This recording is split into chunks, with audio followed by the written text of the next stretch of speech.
just remember, I mean, there are still people out there that are still pushing forward that, we want to see this come to an end more than anything, but we want to save as many people as possible as well.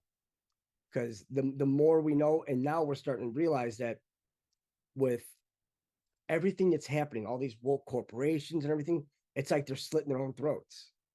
It's like they're making them, fall on their own swords, which is good because it actually saves a lot of headache and hassle and everything like that with trying to, just throw it all on us at once.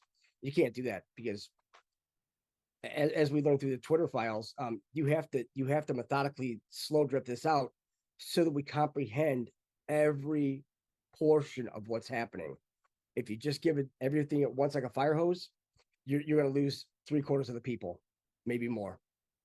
That we've been taught to do things wrong. They don't want us to succeed at what we do.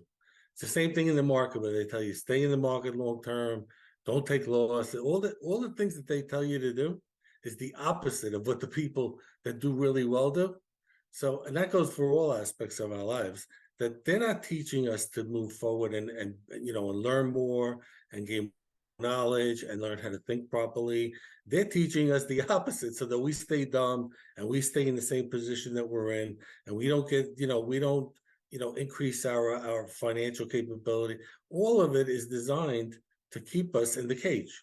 So when you hear this stuff out there, but not from us, but from the normal sources like the media or the so-called experts, and realize their agenda is to keep us to thinking wrong, doing wrong, not learning more. It's total antithesis of what we should be doing.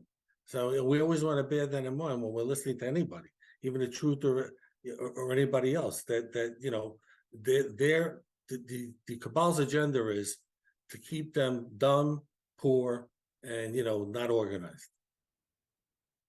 Yeah, I totally agree with you what you guys are saying. And I think that's one of the big reasons why, especially with all the flooding in the last month and a half-ish, we definitely cannot put anybody on a pedestal, right? And it goes back to what Jason was talking about, validate the sources, because there are just too many people out there who are saying, well, I know that this is what's going to happen because my source told me. Well, who is your source? Can we access your source? Can we validate for ourselves what your source is saying? And you'll notice that they almost never, hardly ever, give you documentable evidence instead. So it's always like, you must go through me to be able to get this information. And this information could be anywhere from a freaking seashell to an X on a Schumann resonance chart. It could be, people who are supposed to be dead, but we don't know if they're dead or alive. It's never been validated before. It could be a whole plethora of different